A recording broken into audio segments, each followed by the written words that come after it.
എല്ലാവർക്കും സ്വാഗതം. ഇന്നത്തെ വീഡിയോ ഇഷ്ടപ്പെടുവാണെങ്കിൽ ലൈക്ക് ചെയ്ത് സബ്സ്ക്രൈബ് ചെയ്തൊന്ന് സപ്പോർട്ട് ചെയ്യണേ. പിങ്കിയും കനകമ്മ ചേച്ചിയാണ് പിങ്കി കനകമ്മ എടുത്ത് പറയുകയാണ്, ചേച്ചി ചെയ്യുന്നത് അമ്മയെപ്പോലെയല്ല, ചേച്ചി ചെയ്യുന്നത് അമ്മയെപ്പോലെ ആണെങ്കിൽ ശമ്പളം വാങ്ങേണ്ട കാര്യമൊന്നുമില്ലല്ലോ എന്ന് ചോദിക്കുകയാണ് അവരടുത്ത്. അതുകൊണ്ട് തന്നെ ഇനിയുള്ള സേവനത്തിന് ശമ്പളമൊന്നും തരണ്ടല്ലോ എന്ന് പിങ്കി ചോദിക്കുകയാണ്. ഇത് കേൾക്കുമ്പോൾ തന്നെ കനകമ്മ ചേച്ചിയുടെ മുഖം അങ്ങോട്ട് മാറും. അയ്യോ അതൊന്നും പറ്റില്ല കേട്ടോ എന്ന് പിങ്കിയോട് പറയുകയാണ്. എനിക്ക് എൻ്റെ പിള്ളേരുടെ കാര്യം കൂടെ നോക്കണ്ടേ, പൈസ തന്നില്ലെങ്കിൽ എങ്ങനെയാണ് കാര്യങ്ങളൊക്കെ ശരിയാവുന്നതെന്ന് പിങ്കിയോട് ചോദിക്കുകയാണ്. അതുകൊണ്ടാണ് ഞാൻ ചേച്ചിയോട് പറഞ്ഞത്, ചേച്ചിക്ക് ഇവിടെയുള്ള സ്ഥാനം ഒരു സെർവൻറ്റിൻ്റേത് മാത്രമാണ് എന്ന്. അതുകൊണ്ട് തന്നെ ഇവിടെ ഉള്ളവരുടെ എല്ലാവരുടെയും സ്ഥാനവും ഇത് കണ്ടിട്ട് വേണം സംസാരിക്കാൻ. എല്ലാവരെയും കൊടുക്കേണ്ട ബഹുമാനം എല്ലാവർക്കും കൊടുത്തിരിക്കുകയും വേണം എന്ന് പറയുകയാണ്. മോളെ അതുകൊണ്ട് തന്നെ ഞാൻ അങ്ങനെയല്ലേ കാണുന്നത് എന്ന് പിങ്കിയോട് പറയുകയാണ്. മോളെ ഞാൻ അങ്ങനെയാണ് കാണുന്നതെന്നും പിന്നെ അന്ന് ഹർത്താൽ ദിനത്തിൽ മോളെ അങ്ങോട്ടോ ഇങ്ങോട്ടോ ഒന്നും അറിയാൻ കഴിയാത്ത സാഹചര്യത്തിൽ മോളുടെ ജീവൻ രക്ഷിച്ചത് ഞാനല്ലേ, രക്ഷിച്ചിങ്ങോട്ടേക്ക് കൊണ്ടുവന്നത് ഞാനല്ലേ എന്ന് പിങ്കിയോട് പറയുകയാണ്. അതുപോലെ തന്നെ ഞാനന്ന് മോളുടെ കൂടെ നിന്നില്ലായിരുന്നു എന്നൊക്കെ ചോദിക്കുകയാണ്. അതെനിക്ക് അറിയാവുന്ന കാര്യമല്ലേ, ഞാൻ അതല്ല പറഞ്ഞത്, ചേച്ചിക്ക് ഇവിടെയുള്ള സ്ഥാനവും ഇവിടുത്തെ കാര്യങ്ങളെപ്പറ്റി ചേച്ചി അന്വേഷിക്കേണ്ട ഇതിനെപ്പറ്റിയോ അല്ലേ ഞാൻ പറഞ്ഞതെന്ന് പറയുകയാണ് പിങ്കി. അന്നേരം കനകമ്മ പറയുകയാണ്, മോളെ പിങ്കി നിന്നെക്കുറിച്ച് ഓരോരുത്തർ മാറിയും തിരിഞ്ഞ് നിന്നും പറയുന്നത് കേൾക്കുമ്പോൾ എനിക്കങ്ങ് സഹിക്കാൻ പറ്റുന്നില്ല എന്ന് പിങ്കിയോട് പറയുന്നു. അപ്പോൾ പിങ്കി ഉടൻ തന്നെ പറയുകയാണ്, കനകമ്മ ചേച്ചി അതൊന്നും ശ്രദ്ധിക്കേണ്ട കാര്യമില്ല എന്ന് പറയുകയാണ്. അതിലൊന്നും വലിയ കാര്യമൊന്നുമില്ല, അതങ്ങ് വിട്ടേക്കെന്ന് പറയുകയാണ് പിങ്കി. അത് പറഞ്ഞപ്പോൾ കനകമ്മ പറയുകയാണ്, അതേ മോളെ അങ്ങനെയൊന്നും പറയുന്നതൊന്നും എനിക്ക് കേട്ടുകൊണ്ട് നിൽക്കാനൊന്നും പറ്റത്തില്ല കേട്ടോ എന്ന് പിങ്കിയോട് പറയുകയാണ്. അവർക്കൊക്കെ എങ്ങനെ തിരിച്ചടി കൊടുക്കേണ്ടതെന്ന് എനിക്കറിയാം, ഞാനത് ചെയ്യും എന്ന് പറഞ്ഞിട്ടാണ് അവരവിടെ നിന്ന് പോകുന്നത്. അത് കഴിയുമ്പോൾ കാണിക്കുന്നത് പിങ്കിയാണ്. പിങ്കി വളരെയധികം ടെൻഷനിലൊക്കെയാണ് ഇരിക്കുന്നത്. പിന്നെ ഗൗതമിനെ വിളിച്ചിട്ട് ഫോൺ എടുക്കുന്നില്ല, ആ ഒരു ടെൻഷനിലൊക്കെയാണ് പിങ്കി ഇരിക്കുന്നത്. അങ്ങനെ ഫോൺ എടുത്ത് ഇങ്ങനെ വിഷമിച്ചിരിക്കുന്ന സീനാണ് കാണിക്കുന്നത്. പിന്നെ കാണിക്കുന്നത് ഗൗരിക്കുട്ടിയും നന്ദുക്കുട്ടനെയുമാണ്. അങ്ങനെ നന്ദുക്കുട്ടനെ വിളിച്ചുകൊണ്ട് ഗൗരി ആ പാറയുടെ അടുത്തേക്ക് പോവുകയാണ്. ഐ മിസ് യു അച്ഛ എന്ന് എഴുതി വെച്ചിരിക്കുന്നത് കാണിച്ചു കൊടുക്കാൻ വേണ്ടിയിട്ട്. അന്നേരം നന്ദുക്കുട്ടൻ ചോദിക്കുന്നുണ്ട്, എവിടെയാ കൊണ്ടുപോകുന്നത്, ഒരുപാടുണ്ടോ നടക്കാനെന്ന് ചോദിക്കുകയാണ്. ആ കുട്ടികൾ അങ്ങനെ നടന്നു പോയിക്കൊണ്ടിരിക്കുമ്പോഴത്തേക്ക് മഞ്ജു മാഡത്തിൻ്റെ കുറച്ച് ആളുകൾ അവിടെ വണ്ടിയിൽ അങ്ങനെ ഇരിക്കുകയാണ്. അപ്പോൾ അവർ പരസ്പരം പറയുകയാണ്, ആ മഞ്ജു മാഡത്തിൻ്റെ മോനെ ജയിലിലാക്കിയവളുടെ മകളല്ലേടെ നടന്നു പോകുന്നത്, മഞ്ജു മാഡത്തിൻ്റെ മോൻ ജയിലിൽ കിടക്കുമ്പോൾ അവളങ്ങനെ സുഖിക്കണ്ട ആ നന്ദ എന്ന് പറയുകയാണ്. ഡോക്ടറും മോളൊക്കെയാണ് ആ കൂടെ നടന്നു പോകുന്നത്, പക്ഷേ ആ പയ്യൻ ആരെന്ന് അറിയത്തില്ല എന്ന് പറയുകയാണ്. അത് ആ പെണ്ണിൻ്റെ വല്ല കൂട്ടുകാരന്മാർ ആയിരിക്കുമെന്ന് പറയുകയാണ്.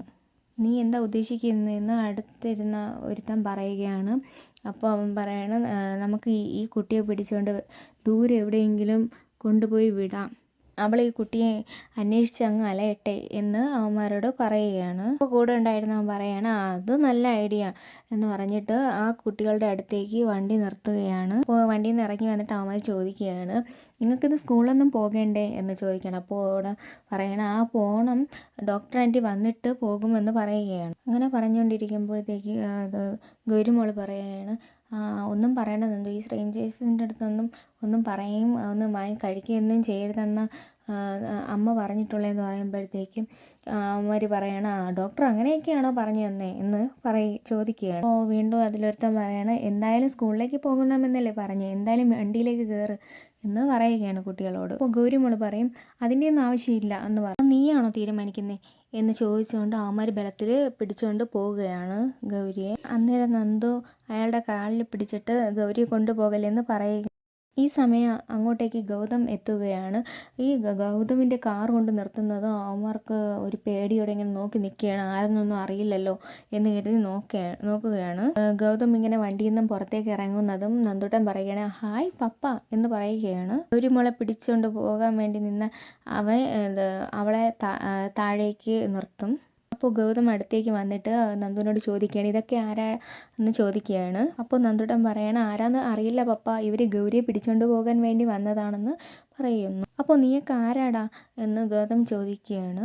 അതൊക്കെ ചോദിക്കാൻ നീ ആരാടാ എന്ന് ഗൗതമിനോടും അവന്മാർ ചോദിക്കുകയാണ്. സടാ എന്ന് പറയുന്നത് കേൾക്കുന്നത് അയ്യോ സാറേ സോറി സാർ എന്ന് പറഞ്ഞിട്ട് അവന്മാർ പെട്ടെന്ന് വണ്ടിയിലേക്ക് കയറുന്നതാണ് കാണിക്കുന്നത്. ഗൗതം ഒരു പോലീസല്ലേ, അത് പേടിച്ചാണ് അവന്മാർ അവിടെ നിന്ന് പോയത്. പിന്നെ ഗൗരിയെ തട്ടിക്കൊണ്ട് പോകാനാണ് അവന്മാർ നോക്കിയത്. അത് കഴിഞ്ഞിട്ട് ഗൗതം ചോദിക്കുകയാണ് നിങ്ങൾ എവിടെയാ പോകുന്നത്? അപ്പോൾ ാണ് ഗൗരി എന്നെ ഒരു സൂത്രം കാണിക്കാൻ വേണ്ടി കൊണ്ടുപോകുന്നതാണെന്ന് ഗൗതത്തോട് പറഞ്ഞു. ഇന്ന് സ്കൂളിൽ പോകണ്ടേ എന്ന് ചോദിക്കും ഗൗതം. അപ്പോൾ പറയുന്നു അമ്മ വന്നിട്ട് പോകുമെന്ന് ഗൗരിമോള് പറയുകയാണ്. അന്നേരം ഗൗതം പറയുകയാണ് നമുക്ക് സ്കൂളിൽ പോകാമെന്ന് പറയുകയാണ്. അന്നേരം ഗൗരിമോള് പറയുകയാണ് അയ്യോ അമ്മ എന്നെ കണ്ടില്ലെങ്കിൽ പേടിക്കും എന്ന് പറയുകയാണ്. അത് സാരമില്ല, ഞാൻ പ്രിൻസിപ്പലിനോട് വിളിച്ച് പറഞ്ഞോളാം, പ്രിൻസിപ്പൽ എന്തായാലും അമ്മയോട് വിളിച്ച് പറയുമല്ലോ എന്ന് ഗൗതം പറയുകയാണ് കുട്ടികളോട്. അപ്പോൾ അമ്മയ്ക്ക് ടെൻഷൻ ആകേണ്ട കാര്യവും ഇല്ല, അമ്മ സ്കൂളിലോട്ട് വന്നോളും എന്ന് പറയുന്നു. അങ്ങനെ രണ്ടുപേരും ഇങ്ങനെ വണ്ടിയിൽ കയറ്റിക്കൊണ്ട് പോവുകയാണ് ഗൗതം. പിന്നെ കാണിക്കുന്നത് പ്രിൻസിപ്പലിനെയാണ്. നല്ല കാര്യമാണ് ചെയ്തത്, കൺഗ്രാറ്റ്സ് എന്ന് പറയുകയാണ്. അപ്പോൾ ഗൗതം പറയാണ് അയ്യോ അതൊക്കെയൊന്നും വേണ്ട, ഇതെൻ്റെ കടമയല്ലെന്ന് പറയുകയാണ്. അന്നേരം പ്രിൻസിപ്പൾ പറയാണ് കടമയൊക്കെയാണ് എല്ലാവരും, പക്ഷേ ഇങ്ങനെയൊന്നും ചെയ്യത്തില്ല കേട്ടോ എന്ന് പറയുന്നു.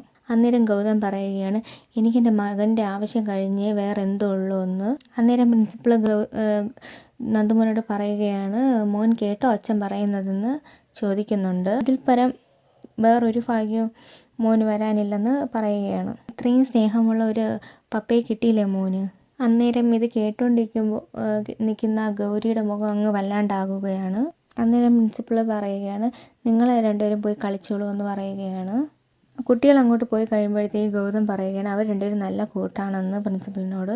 അന്നേരം പ്രിൻസിപ്പൾ ശരിയാ, മുൻ ജന്മത്തിലെ അറിയാവുന്ന ആൾക്കാരെ പോലെയാണ് അവർ, നല്ല കൂട്ടാണെന്ന് പറയുന്നു. ഈ ഗൗരിയും ഗൗരിയുടെ അമ്മ ഡോക്ടറാണ്, അവരുമായിരുന്നു ഇന്നലെ നന്ദുവിൻ്റെ ആശ്രയം എന്ന് പറയുകയാണ്. നല്ല വേദനയൊക്കെയായിരുന്നു നന്ദൂട്ടന്. അപ്പോൾ ഡോക്ടർ മരുന്ന് കൊടുത്തതിന് ശേഷമാണ് അതെല്ലാം മാറിയതെന്ന് ഗൗതത്തോട് പറയുന്നു. അല്ലെങ്കിൽ ആ സമയം അവൻ നല്ല രീതിയിൽ വിഷമിച്ച് പോയേനെന്ന് പറയുന്നുണ്ട്. അല്ലെങ്കിലും അവന് ഒരുപാട് ഇഷ്ടമാണ് ഡോക്ടർ ആൻറ്റിയെ. ഡോക്ടർ ആൻറ്റിയെ കുറിച്ച് പറയുമ്പോൾ അവന് ഒരുപാട് ഇഷ്ടമാണ്, അതുകൊണ്ട് തന്നെ എനിക്ക് അവരെ ഒന്ന് നേരിൽ കാണണമെന്നുണ്ട്, എന്നിട്ട് വേണം എനിക്കൊന്ന് പോകാനെന്ന് പറയുന്നുണ്ട് പ്രിൻസിപ്പലിനോട്. എനിക്ക് അവരെ ഒന്ന് കാണാൻ പറ്റുമെന്ന് പ്രിൻസിപ്പലിനോട് ചോദിക്കുന്നുണ്ട് ഗൗതം. അന്നേരം പ്രിൻസിപ്പൽ പറയാണ് ഗൗതം ഇങ്ങോട്ടേക്ക് തിരിച്ചു എന്ന് വിളിച്ച് പറഞ്ഞപ്പോൾ തന്നെ ഞാൻ ഡോക്ടറിനോട് വിളിച്ച് പറഞ്ഞിരുന്നു, ഡോക്ടർ ഇങ്ങോട്ടേക്ക് വരുന്നുണ്ട് ഗൗതത്തെ കാണാൻ വേണ്ടി എന്ന് പറയുന്നുണ്ട്. അവരിങ്ങനെ സംസാരിച്ചുകൊണ്ടിരിക്കുമ്പോൾ നന്ദ അവിടേക്ക് വരുന്നതാണ് കാണിക്കുന്നത്. നന്ദ ഇങ്ങോട്ട് കയറി വരുന്നുണ്ട്. അതുപോലെ തന്നെ ഗൗതവും പ്രിൻസിപ്പളും അങ്ങോട്ടേക്ക് തന്നെ സംസാരിച്ചു കൊണ്ട് വരുന്നുണ്ട്. അന്നേരം ഇവരെ കാണാറായി എത്തുമ്പോഴത്തേക്കും നന്ദയ്ക്കൊരു കോള് വരുന്നുണ്ട്. അന്നേരം ഫോണിൽ സംസാരിച്ചുകൊണ്ടിരിക്കുമ്പോഴത്തേക്ക് പ്രിൻസിപ്പളും ഗൗതവും പ്രിൻസിപ്പലിൻ്റെ റൂമിലോട്ട് പോവുകയാണ്. എന്നിട്ട് നന്ദ ഫോൺ വെച്ചതിന് ശേഷം അങ്ങോട്ടും ഇങ്ങോട്ടും നോക്കുകയാണ്, ആരെയും കാണാനില്ലല്ലോ എന്ന് കരുതി.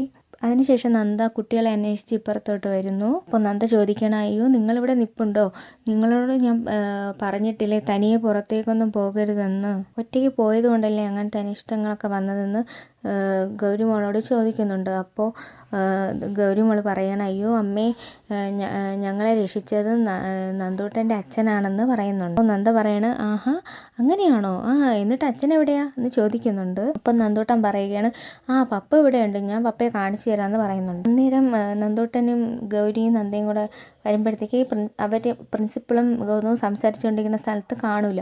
അപ്പോൾ ഗൗരി പറയുകയാണ് അവരെന്തായാലും പ്രിൻസിപ്പളിൻ്റെ റൂമിലേക്ക് തന്നെ പോയി കാണുമെന്ന് പറഞ്ഞിട്ട് അങ്ങോട്ടേക്ക് പോകാമെന്ന് പറയുന്നുണ്ട്. ഇവർ അങ്ങോട്ട് പ്രിൻസിപ്പളിൻ്റെ റൂമിലേക്ക് പോവുകയാണ് കേട്ടോ. അന്നേരം പ്രിൻസിപ്പളിൻ്റെ റൂമിൻ്റെ അടുത്തേക്ക് എത്തുമ്പോൾ ഗൗതത്തോട് പറയാണ് എന്തായാലും ഗൗതം എൻ്റെ റൂമിലേക്ക് കയറിയിരുന്നു, ഞാൻ നന്ദയെ വിളിച്ചിട്ട് വരാമെന്ന് പറയുകയാണ്. ഞാൻ ഡോക്ടറെ വിളിച്ചിട്ട് വരാമെന്ന് പറയുകയാണ്. എന്നിട്ടും പ്രിൻസിപ്പളും പോയി. അന്നേരം ഗൗതത്തിനൊരു ഫോൺ കോൾ വന്നു. ആ നേരം തന്നെ പെട്ടെന്ന് തന്നെ ഗൗതത്തിന് തിരിച്ചു പോകണമെന്നാണ്. എന്തായാലും പ്രിൻസിപ്പൾ നന്ദയുടെയും കുട്ടികളുടെ അടുത്തേക്ക് വരുന്നുണ്ട്. എന്നിട്ട് പറയുകയാണ് നന്ദുമോൻ്റെ അച്ഛൻ അവിടെ ഡോക്ടറെ കാണാൻ വേണ്ടി വെയിറ്റ് ചെയ്തിരിക്കുകയാണെന്ന് പറയുന്നുണ്ട്. ഏതായാലും കാണാമെന്ന് പറഞ്ഞിട്ട് നന്ദയും കുട്ടികളും കൂടെ അങ്ങോട്ടേക്ക് പോവുകയാണ്. ഇവർ അങ്ങോട്ടേക്ക് പോകുമ്പോഴത്തേക്ക് നന്ദയ്ക്ക് വീണ്ടും ഒരു ഫോൺ കോൾ വരികയാണ്. അപ്പോൾ അത് പ്രഗ്നൻ്റ് ആയ ഒരു ലേഡി ആ സമയത്ത് ഡെലിവറി സമയത്ത് സിസേറിയൻ്റെ ആവശ്യം വന്നു. അപ്പോൾ അത് കാരണം പെട്ടെന്ന് തന്നെ അവിടേക്ക് എത്തണമെന്ന് ഡോക്ടറിനോട് നിർദ്ദേശിക്കുകയാണ്. അങ്ങനെ അത് ഫോൺ കോൾ എടുത്തുടനെ പോവുകയാണ് നന്ദ. അന്നേരം എമർജൻസി ആയിട്ട് ഹോസ്പിറ്റലിൽ എത്തണമെന്ന് പ്രിൻസിപ്പലിനോട് പറയുകയാണ്. ഒരു സിസേറിയൻ കേസാണ്, അതുകൊണ്ട് എനിക്ക് പോയേ പറ്റും, ഞാൻ പൊയ്ക്കോട്ടെ എന്ന് ചോദിക്കുകയാണ് നന്ദ പ്രിൻസിപ്പലിനോട്. ആ സമയം പ്രിൻസിപ്പൽ പറയുകയാണ്, അയ്യോ നന്ദുൻ്റെ അച്ഛൻ വെയിറ്റ് ചെയ്തിരിക്കുകയാണല്ലോ എന്ന്. അപ്പോൾ നന്ദ പറയുകയാണ്, അത് സാരമില്ല, പിന്നെ ഒരു ദിവസം കാണാമെന്ന് പറയുന്നുണ്ട്. അങ്ങനെ പറഞ്ഞതിന് ശേഷം നന്ദൂട്ടൻ്റെ ബാഗ് നന്ദൂട്ടൻ്റെ കയ്യിൽ കൊടുക്കുന്നു. അവന് ഇഷ്ടപ്പെട്ട ഒരു പലഹാരമൊക്കെ അതിൽ വെച്ചിട്ടുണ്ട്, അത് കഴിക്കണമെന്നൊക്കെ പറയുകയാണ് നന്ദ.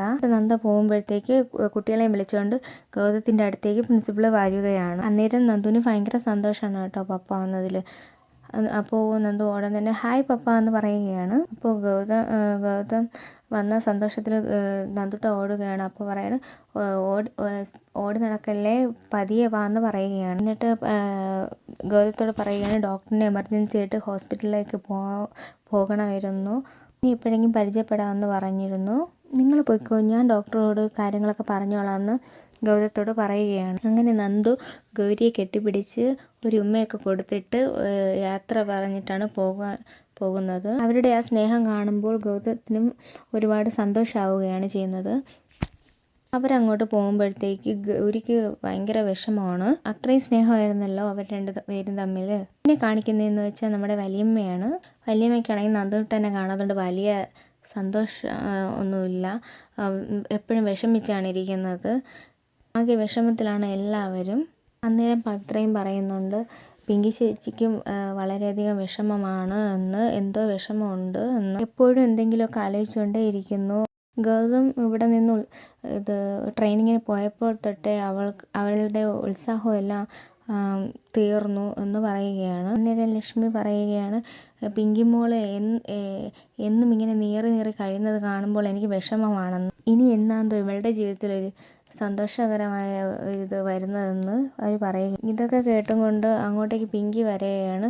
ഹായ് ഹലോ എന്നൊക്കെ പറഞ്ഞ് വളരെ സന്തോഷത്തിൽ ഇറങ്ങി വരുന്നതാണ് കാണാൻ കഴിയുന്നത്. അന്നേരം പിങ്കി പറയും, എന്നെക്കുറിച്ച് എന്തെങ്കിലും കുറ്റം പറയുന്നതാണോ ഒന്ന്. അന്നേരം ലക്ഷ്മി പറയണം, മോളെക്കുറിച്ച് എന്ത് കുറ്റം പറയാനാ, മോളെക്കുറിച്ച് എന്ത് കാര്യം പറയാനാന്ന് പറയുകയാണ്. ഉടനെ വലിയമ്മ ചോദിക്കുന്നത്, ഇന്ന് എന്താ മോള് നല്ല സുന്ദരിയായിട്ടുണ്ടല്ലോ എന്ന് ചോദിക്കും. ഇന്ന് എന്താ ഭയങ്കര സന്തോഷമാണല്ലോ എന്നും ചോദിക്കുകയാണ്. അപ്പോൾ പവിത്ര ഉടൻ പറയുകയാണ്, ഇന്ന് ആരോ പിങ്കി ചേച്ചിക്ക് ഇഷ്ടപ്പെട്ട ആരോ ഇവിടേക്ക് വരുന്നുണ്ട്, അതാണ് ഇത്ര സന്തോഷം എന്ന് പറയുന്നുണ്ട്. അതായിരിക്കും പിങ്കി ചേച്ചി ഇങ്ങനെ കാത്തിരിക്കുന്നതെന്ന് പവിത്ര പറയുന്നുണ്ട്.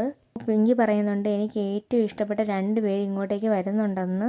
എനിക്ക് ഏറ്റവും ഇഷ്ടം 2 പേരെയാണെന്ന് നിനക്കറിയാവുന്നതല്ലേ, അതാരൊക്കെയാണെന്ന് അറിയാമല്ലോ. അപ്പോൾ പവിത്രയോടൻ പറയണം, എനിക്കറിയാം, അത് ഒന്ന് ഗൗതം ഏട്ടനും ഒന്ന് നന്ദൂട്ടനും അല്ലേ എന്ന്. അപ്പോൾ അവരിന്ന് വരത്തില്ലല്ലോ എന്ന് പവിത്ര പറയുന്നുണ്ട്. അപ്പോൾ പിങ്കി പറയുന്നുണ്ട്, ആര് പറഞ്ഞു വരില്ലെന്ന്, അവരിന്ന് 2 പേരും വരുന്നുണ്ടെന്ന് പറയുന്നു. വേണമെങ്കിൽ നീ ഒന്ന് കൗണ്ട് ചെയ്തോ, നീ 10 വരെ എണ്ണുമ്പോഴത്തേക്ക് അവരിവിടെ എത്തുമെന്ന് പവിത്രയോട് പറയുകയാണ് പിങ്കി. കാണട്ടെ എന്ന് പറഞ്ഞ് പവിത്ര കൗണ്ട് ചെയ്യുകയാണ്. അങ്ങനെ പവിത്ര 1 2 3 5 വരെ കൗണ്ട് ചെയ്യുമ്പോഴത്തേക്ക് അവരവിടെ എത്തുകയാണ്. അങ്ങനെ നന്ദൂട്ടനെ കാണുമ്പോൾ എല്ലാവർക്കും നല്ല സന്തോഷമാണ്. അപ്പോൾ വലിയമ്മയാണെങ്കിൽ മുത്തശ്ശിയുടെ മുത്ത് വന്നു എന്നൊക്കെ നന്ദൂട്ടനെ വിളിക്കുകയാണ്. വാ എന്നൊക്കെ പറഞ്ഞിട്ട് കെട്ടിപ്പിടിക്കുകയാണ്. അന്നേരം വലിയമ്മ പറയുകയാണ്, മോൻ പോയിട്ട് ഒത്തിരി ദിവസമായില്ലേ എന്നൊക്കെ പറയുമ്പോഴത്തേക്ക് പവിത്ര പറയും, അതിന് ഇന്നലെയല്ലേ ഇവിടെ നിന്ന് പോയത് എന്ന് പറയുകയാണ്. പിന്നെ അവരുടെ സന്തോഷ പ്രകടനങ്ങളൊക്കെയാണ് കാണിക്കുന്നത്. ഇതിനിടയ്ക്ക് പിങ്കി ചോദിക്കുന്നുണ്ട്, മോൻ അമ്മയെ മിസ് ചെയ്തു എന്ന് പിങ്കി ചോദിക്കുന്നുണ്ട്. അന്നേരം നന്ദു പറയുകയാണ്, എനിക്ക് എല്ലാവരെയും മിസ് ചെയ്തു എന്ന്. എന്നിട്ട് ലക്ഷ്മി പറയണം, ഞാൻ ഇവിടെ പായസം വെച്ചിട്ടുണ്ട്, എല്ലാവർക്കും കുടിക്കാമെന്ന് പറയും. അപ്പോൾ ഗൗതം പറയുകയാണ്, അമ്മ പായസം എല്ലാവർക്കും കൊടുത്തു, എനിക്ക് അത്യാവശ്യമായിട്ട് ഓഫീസിലേക്ക് പോകണമെന്ന് പറയുന്നുണ്ട്. പിങ്കിക്ക് അത് കേട്ടപ്പോൾ ആകെ വിഷമമായി. പിങ്കിക്ക് എല്ലാ കാര്യത്തിലും വിഷമം തോന്നി. അമ്മയെ മിസ് ചെയ്തോന്ന് ചോദിച്ചപ്പോൾ നന്ദു പറഞ്ഞത് എല്ലാവരെയും എനിക്ക് മിസ് ചെയ്തെന്നാണ്. അത് കേട്ടപ്പോൾ പിങ്കിക്ക് ഒരു വിഷമമായി. പിന്നെ ഗൗതം പറഞ്ഞത് കേട്ടപ്പോഴും വിഷമമായി. പിങ്കി ആ ഒരു വിഷമത്തിൽ ഇരുന്നിട്ട് ഗൗതം റൂമിലേക്ക് വരുന്നത് കണ്ട് പിങ്കി വരികയാണ്. അന്നേരം ഗൗതം ഡ്രസ്സ് മാറുന്ന സമയത്ത് പിങ്കി റൂമിലേക്ക് കയറി വരുന്നുണ്ട്. അന്നേരം പിങ്കിയോട് ഗൗതം പറയുകയാണ്, പിങ്കി ഒന്ന് പുറത്ത് വയ്ക്കുക, എനിക്കൊന്ന് ഡ്രസ്സ് ചേഞ്ച് ചെയ്യണമെന്ന് പറയുന്നുണ്ട്. അന്നേരം പിങ്കി പറയുകയാണ്, ഇതെന്താ ഗൗതം, ഒരു റൂമിൽ താമസിക്കുന്ന ബന്ധം പോലും നമ്മൾ തമ്മിലില്ലേ എന്ന് ചോദിക്കുന്നുണ്ട് പിങ്കിയോട്. അന്നേരം ഗൗതം പറയുന്നുണ്ട്, പിങ്കി എന്തിനാ ഇങ്ങനെ ആവശ്യമില്ലാത്ത കാര്യങ്ങളൊക്കെ ചിന്തിക്കുന്നതെന്ന് പറയുന്നുണ്ട്. അന്നേരം ഗൗതം പറയുന്നുണ്ട്, നമ്മൾ എന്തിനാ ഇത് ഒന്നായത്, നന്ദുക്കുട്ടന് വേണ്ടിയല്ലേ എന്ന്. അവൻ്റെ അച്ഛനും അമ്മയാണ് നമ്മൾ, അതിനപ്പുറം ഒന്നുമില്ലെന്ന് പറയുന്നുണ്ട്. അന്നേരം പിങ്കി പറയുന്നുണ്ട്, ഞാനും ഒരു മനുഷ്യ സ്ത്രീയാണെന്ന്, കുറച്ച് സ്നേഹവും പരിഗണനയൊക്കെ ഞാനും ആഗ്രഹിക്കുന്നുണ്ട് ഗൗതം എന്ന് പറയുന്നുണ്ട്. ആരും എനിക്കത് തരുന്നില്ല. അന്നേരം ഗൗതം പറയുന്നുണ്ട്, എൻ്റെ മനസ്സിൽ ഒരു ഭാര്യയായിട്ടല്ല അതിനേക്കാളും സ്നേഹം എനിക്ക് പിങ്കിയോടുണ്ട് എന്ന്. കണ്ട നന്ദ എന്നെ വിട്ടുപോയി. അവളുടെ മരണം എൻ്റെ ജീവിതം ഇരുട്ടിലാക്കി. അവിടെ നിന്നും പിങ്കിയാണ് എന്നെ രക്ഷിച്ചെടുത്തതെന്ന് ഗൗതം പിങ്കിയോട് പറയുകയാണ്. ഈ വീട്ടിൽ എല്ലാവരുടെയും കാര്യവും നോക്കി, ബിസിനസ്സും നോക്കി, നന്ദൂട്ടനെ നോക്കി എല്ലാ കാര്യങ്ങളും നീ നോക്കുന്ന നിന്നെ എനിക്ക് അതിലും ഇഷ്ടമാണെന്ന് ഗൗതം പറയുന്നുണ്ട്. നീ വിചാരിക്കുന്നതിലും അധികം സ്ഥാനം എനിക്ക് നിന്നോടുണ്ടെന്ന് പിങ്കിയോട് പറയുന്നുണ്ട്. ഗൗതത്തിൻ്റെ വാക്കുകളിലെ ഈ സ്നേഹമുള്ളൂ, അല്ലാതെ പ്രവൃത്തിയിലില്ല എന്ന് പിങ്കി പറയുകയാണ് ഗൗതത്തോട്. അന്നേരം ഗൗതം ചോദിക്കും, പിങ്കി എന്താ ഉദ്ദേശിച്ചതെന്ന്. അന്നേരം പിങ്കി പറയുകയാണ്, ഗൗതത്തിൻ്റെ മനസ്സിൽ നിന്ന് ഇതുവരെയും പിങ്കി പോയിട്ടില്ല എന്ന്, അതുകൊണ്ടല്ലേ എന്ന് ചോദിക്കുമ്പോഴത്തേക്ക് എന്തേ നിർത്തിക്കളഞ്ഞെന്ന് ചോദിക്കുന്നു. ബാക്കിയും കൂടെ പറ എന്ന് ഗൗതം പറയുകയാണ്. ഒരു ഭാര്യയായിട്ട് സ്വീകരിക്കാത്തതുകൊണ്ടാണോ പിങ്കി ഇങ്ങനെ പറയുന്നത്? എത്ര പ്രാവശ്യം പറഞ്ഞു നമ്മൾ നന്ദൂട്ടന് വേണ്ടിയാണ് അച്ഛനും അമ്മയും ആയതെന്ന്. അവന് വേണ്ടി മാത്രമാണ് ഞാനിപ്പോൾ ജീവിക്കുന്നതെന്ന്. അതുകൊണ്ട് അതിനപ്പുറം ഒന്നുമില്ല. അവന് വേണ്ടി ജീവിക്കുന്നതല്ലാതെ നമുക്കിനി വേറെ ലക്ഷ്യങ്ങളൊന്നും ഇല്ലെന്ന് പിങ്കിയോട് പറയുന്നുണ്ട്. അത് കേൾക്കുമ്പോൾ ഭയങ്കരമായിട്ട് സങ്കടം തോന്നുന്നുണ്ട് പിങ്കിക്ക്. അതിനുശേഷം പിങ്കി ഗൗതത്തിനെ കുറച്ച് നേരം നോക്കി നിന്നിട്ട് വിഷമിച്ചിട്ട് അങ്ങ് പുറത്തേക്ക് പോകുന്നുണ്ട്. പിങ്കി അങ്ങോട്ടേക്ക് പോകുമ്പോഴത്തേക്ക് ഗൗതവും അതിനെപ്പറ്റി ചിന്തിച്ചുകൊണ്ട് നിൽക്കുന്നതാണ് കാണിക്കുന്നത്. അതോടെയാണ് ഇന്നത്തെ എപ്പിസോഡ് അവസാനിക്കുന്നത്.